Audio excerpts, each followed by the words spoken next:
पेट फूलना, भूख ना लगना, वजन घटना, बार बार उल्टी आना, ये वो दिक्कतें हैं जिनसे हम कभी ना कभी दो चार होते ही हैं। आमतौर पर जब पाचन तंत्र में कोई गड़बड़ी होती है तब तो इनमें से कोई ना कोई दिक्कत शुरू हो जाती है। माने कभी ब्लोटिंग होने लगती है, कभी खाना खाने का मन नहीं करता, कभी उबकाई महसूस होती है, कई बार उल्टी आ जाती है।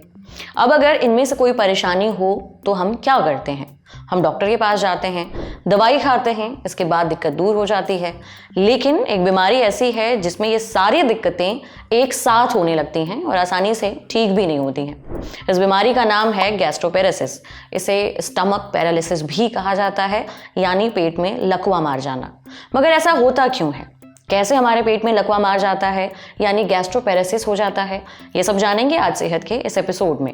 डॉक्टर से समझेंगे कि गैस्ट्रोपेरेसिस क्या है, ये क्यों होता है, इसके लक्षण क्या हैं, अगर गैस्ट्रोपेरेसिस हो जाए तो शरीर पर क्या असर पड़ता है और इससे बचाव और इलाज का तरीका क्या है, सुनिए।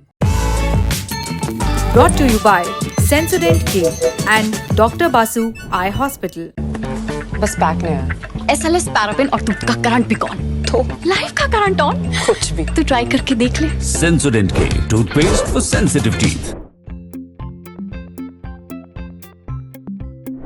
गैस्ट्रोपेरेसिस ये बहुत कॉमन बीमारी है। इसमें अपना स्टमक का मोटिलिटी कम हो जाता है। Stomach is an important organ of our GI system, जहाँ पे गैस्ट्रिक जूसेस फूड के साथ मिक्स होते हैं। मोटिलिटी कम होने की वजह से ये प्रोसेस कम हो जाता है या स्लो हो जाता है। Most common cause of gastroparesis uncontrolled diabetes की वजह से होता है। अनकंट्रोल डायबिटीज की वजह से स्टमक के नर्व्स और मसल पे बुरा असर होता है। उसकी वजह से गैस्ट्रिक मोटिलिटी कम होता है। उसकी वजह से जो हम दवाइयाँ खाते हैं या खाना खाते हैं वो ठीक से काम नहीं करती और अगेन शुगर का कंट्रोल जाता है। तो गैस्ट्रोपेरेसिस का most common cause is uncontrolled blood sugar. But उसके अलावा कुछ कॉमन इन्फेक्शंस की वजह से भी गैस्ट्रोपेरेसिस हो सकता है। अगर किसी का स्टमक का सर्जरी हुआ है उसकी वजह से हो सकता है। कुछ ऑटोइम्यून कंडीशंस में भी स्टमक का मोटिलिटी इन्वॉल्व होता है, उसकी वजह से गैस्ट्रोपेरेसिस हो सकता है। कॉमन लक्षण गैस्ट्रोपेरेसिस की वजह से पेट फूलना, भूख न लगना, बार बार उल्टी होना या उल्टी की संभावना होना, वजन कम होना, ये सब गैस्ट्रोपेरेसिस के लक्षण है।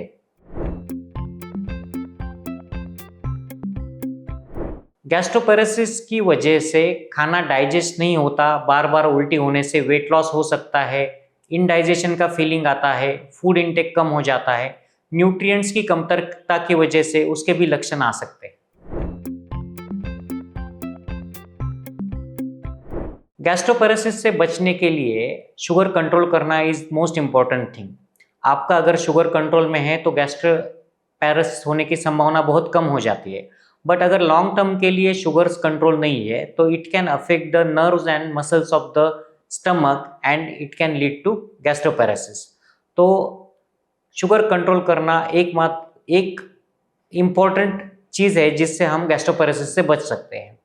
अनहाइजेनिक फूड ना खाना, हेल्दी फूड खाना, ये सब चीज़ों की वजह से हम गैस्ट्रोपेरेसिस के बच सकते हैं। गैस्ट्रोपेरेसिस का डायग्नोसिस हम endoscopy, electrogastrography and gastric emptying study से कर सकते हैं। गैस्ट्रोपेरेसिस के ट्रीटमेंट के लिए हम प्रोकाइनेटिक ड्रग यूज़ कर सकते हैं, जिसकी वजह से स्टमक का मोटिलिटी रिस्टोर होता है और सिम्टम्स चले जाते हैं। कुछ एक्सट्रीम केसेस में सर्जरी भी लग सकता है, जिससे हम गैस्ट्रिक बाईपास कर सकते हैं। डॉक्टर बासु आई केयर सेंटर, एक्सेलेंस इन आयुर्वेदिक विजन केयर। जैसा डॉक्टर साहब ने कहा, गैस्ट्रोपेरेसिस से बचना है तो अपना शुगर कंट्रोल में रखें। अगर शुगर कंट्रोल में नहीं होगी तो ये बीमारी होने के चांस बढ़ जाएंगे, इसलिए पूरी सावधानी बरतें। अगर फिर भी कोई लक्षण महसूस हो तो बिना देर किए डॉक्टर से मिलें। अब बढ़ते हैं सेहत के अगले सेगमेंट की तरफ, तन की बात। जानिए सर्जरी के बाद फास्ट रिकवरी के लिए क्या करें।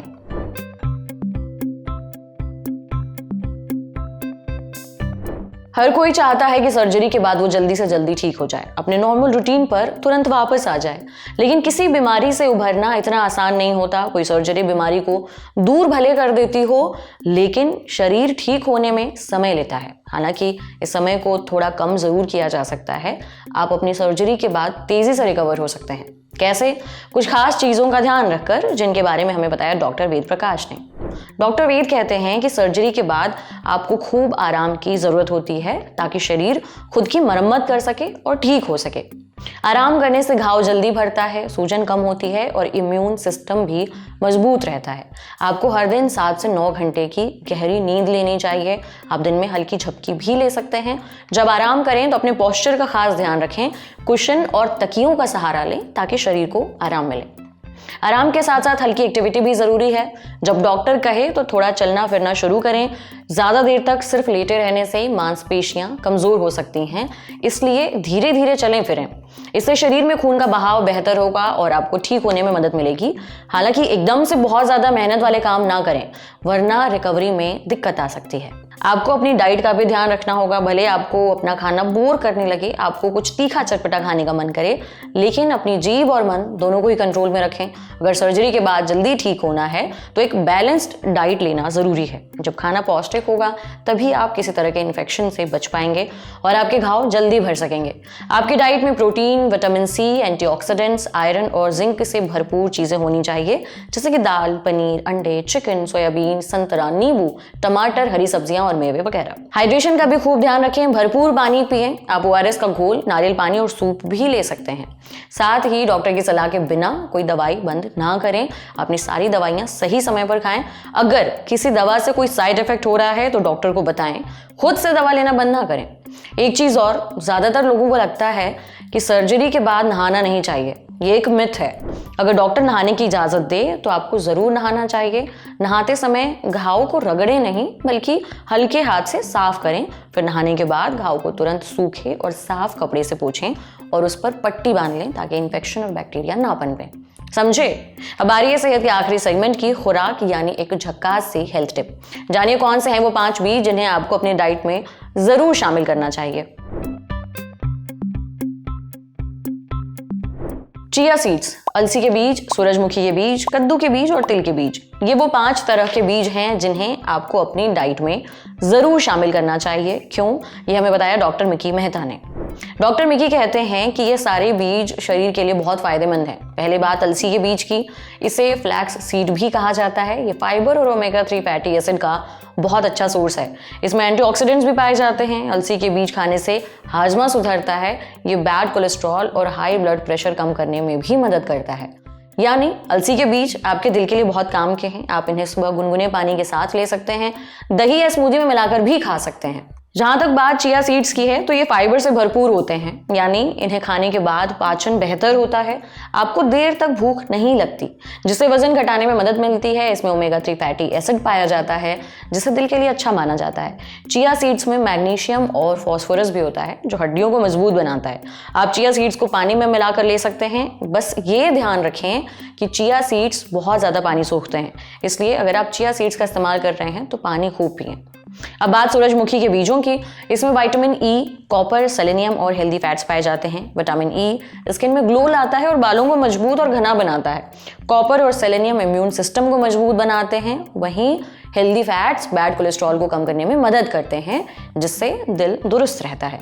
आप इन्हें हल्का भूनकर स्नैक्स की तरह भी खा सकते हैं। स्मूदी या ओट्स में डाल सकते हैं, चाहे तो दही में भी मिला सकते हैं। आपको अपनी डाइट में कद्दू के बीज भी शामिल करने चाहिए। इनमें magnesium, zinc, protein, healthy fats और एंटीऑक्सीडेंट्स होते हैं, जो शरीर को कई तरह से फायदा पहुंचाते हैं।